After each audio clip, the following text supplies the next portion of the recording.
fonctionne toujours pour donner le nombre 15.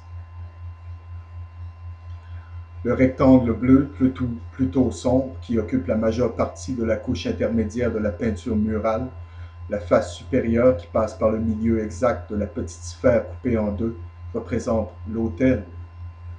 Le rectangle jaune, fixé à un angle dans les niveaux inférieurs et intermédiaires, afin qu'un coin touche le bas de la fresque, est une deuxième représentation de l'autel. Ils indiquent, mesdames et messieurs, la dualité. Vous vous rappelez le yin et le yang, le positif, le négatif, l'homme, la femme, le dieu androgyne, la figure jaune, la lumière, le soleil, la figure bleue, la terre, l'autel. Les deux figures rectangulaires sont recouvertes en partie par d'autres motifs, d'autres couleurs. La sphère de la plus haute importance dans la partie supérieure gauche du milieu symbolise, entre autres choses, le soleil. Le culte du soleil était la plus ancienne et de loin la plus répandue de toutes les religions antiques. La sphère de l'Est, la sphère est traversée et écartelée. Les phénomènes de la nature qui ont fait la plus profonde impression religieuse sur l'homme archaïque étaient les cieux étendus au-dessus de lui et la terre étalée en dessous, lesquels il a naturellement divisés en 4 quartiers. Ce ciel divisé en 4 et la terre, qui signifia par un cercle ou un carré, divisé de manière cruciforme. Le cercle, mesdames et messieurs, est rencontré dans toutes les formes de sorcellerie. Le cercle des cadrans est appelé le cercle magique. Les objets dans la salle de méditation sont destinés à être évocateurs dans le sens religieux. De quoi? Bien, la peinture murale et l'autel sont des symboles, certes. Par les symbolismes les plus simples, les objets les plus communs sont transformés, idéalisés et acquièrent une nouvelle et pour ainsi dire illimitée valeur. Un expert sur ces sujets a écrit, je cite, « Sous la domination occulte, l'art, la musique et la politique tendent tous à la même fin, la confusion, une confusion calculée et intronisée. Le chaos, pour les esprits qui sont brouillés, obéira et s'inclinera devant les maîtres cachés. » Fin de la citation. Et à partir du chaos vient l'ordre. Et n'est-ce pas la devise du 33e degré de la franc-maçonnerie? Ordo ab chao. La règle du triangle et de l'ellipse, avec une géométrie brute dans l'art moderne, est la règle de l'esthétique. Debout devant une toile cubiste, vide de sens, à une exposition d'art un jour, un amateur perplexe demanda, je cite, « Mais qu'est-ce que cela signifie ?» Auquel le peintre répondit, je cite, « Ce n'est pas une question de ce que cela signifie, c'est une question de ce qu'est son effet sur l'observateur. » Fin de la citation. Consciemment ou inconsciemment, l'artiste a dit la vérité. Les psychiatres nous disent que cette école de fumisterie insidieuse est tout simplement une élaboration de la politique de l'interruption d'idées, conduisant à une incohérence totale et la folie. L'art cubiste, dans l'effort de produire certains effets psychiques obtenus par illusion d'optique. La beauté n'a rien à voir avec cela. L'école cubiste n'est pas le domaine de l'art du tout. Elle appartient à celle de la médecine et de la science psychique. Ceux qui oublient que cet engouement dévastateur de l'idée interrompue peut être étendu à la musique, la littérature et toutes les autres phases de l'effort humain, le font à leur risque et péril. Par exemple, écoutez attentivement le rythme du musicien de rap. Un esprit qui est positif ne peut être contrôlé. Aux fins de la domination occulte, l'esprit doit donc être rendu passif et négatif afin que le contrôle puisse être conçu. Les esprits travaillant consciemment à une fin déterminée sont un pouvoir, et le pouvoir peut s'opposer à la puissance pour le bien ou pour le mal.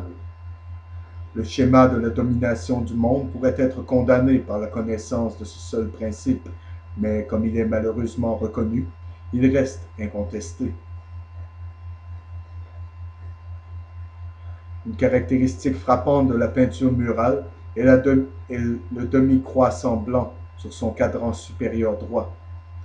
La courbe intérieure du croissant, plus proche de la sphère bisectée noire, bleue, pâle et jaune, est équidistante à tous les points du centre exact de la figure coupée en deux. Par conséquent, mesdames et messieurs, si la courbe du croissant est un cercle complet poursuivi, le chiffre qui en résulte est un point caché, avec dans un cercle le symbole qui a été adopté par les astronomes comme leur signe du soleil. Et bien sûr, vous savez que le croissant est le signe de la lune, Isis et Osiris. Dans les mystères antiques, le point dans le cercle désignait le principe de la fécondité et a été amené à travers les âges comme un signe de diverses sociétés secrètes, y compris les Illuminati d'Adam Weishaupt en 1776. Et vous trouverez le point dans un cercle dans les temples de la franc-maçonnerie. C'est le symbole du phallus. On revient toujours à la force générative. Le principe féminin est également souligné dans le croissant de lune ou la figure lunette d'Isis. Il y a 72 figures géométriques et nuances dans la peinture murale. Les 2 formes de croissant et les 4 longs triangles, jaune, blanc, bleu et noir, qui sont situés dans les 2 niveaux supérieurs de la peinture murale, sont chacun considérés comme une seule figure. Le nombre 72 désignait dès les premiers jours le nom divin de 72 mots. 72 mots. Ce nombre est dérivé d'une permutation des valeurs attribuées aux 4 lettres du tétragramme, ou JHVH, Jéhovah, l'ineffable, nom imprononçable de Dieu. Ce nom, dans sa multitude de formes, peut être utilisé pour faire des miracles ou de la magie, selon ce que disent les kabbalistes.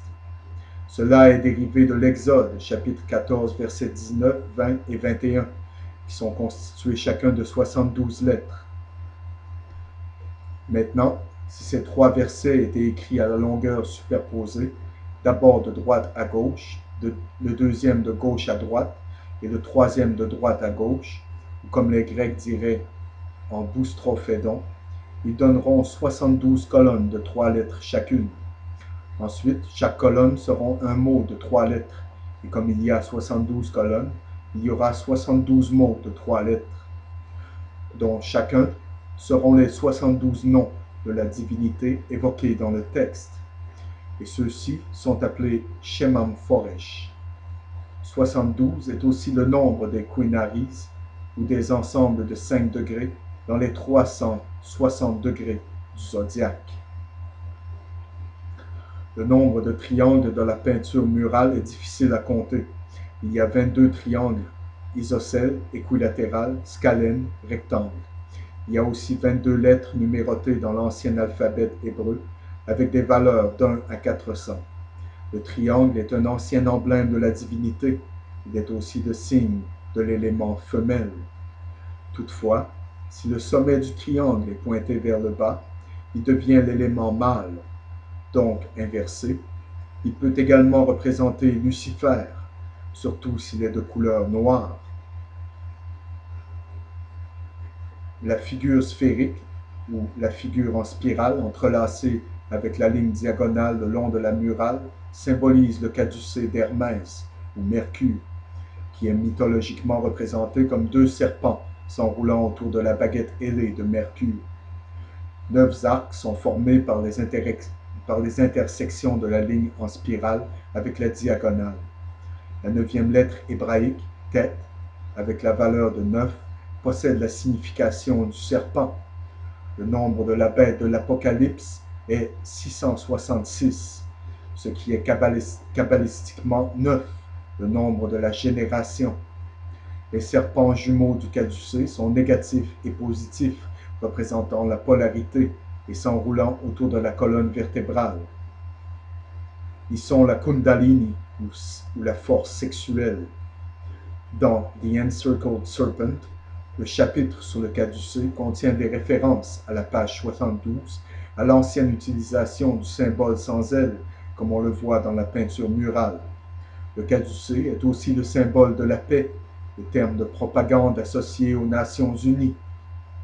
Les serpents sont de sexe masculin et féminin, le dieu soleil et la déesse lune, et sont des symboles de la génération ou le phallus. Bouddha était symbolisé par le serpent et dans la mythologie est identique à Mercure. La sphère, les centrales et cercles extérieurs autour de cela forment l'œil qui voit tout. Cette sphère coupée en deux superpose un triangle isocèle délimité d'un côté par la ligne diagonale. Selon Manly Palmer Hall, dans son traité occulte sur le destin secret de l'Amérique, l'œil qui voit tout est celui du grand architecte de l'univers, chaque fois qu'il apparaît comme un symbole de Dieu. Son explication est celle qui est généralement admise. Elle est cependant erronée. Un commentaire complet de la signification de ce symbole très important a déjà été traité dans les épisodes précédents de l'heure du temps. La peinture murale, si vue de haut ou du toit, juste au-dessus de la salle de méditation, est le sommet d'une pyramide tronquée. Derrière la peinture murale est une petite pyramide qui est celle qui contient l'œil qui voit tout de Lucifer. Bonne nuit et que Dieu bénisse chacun d'entre vous.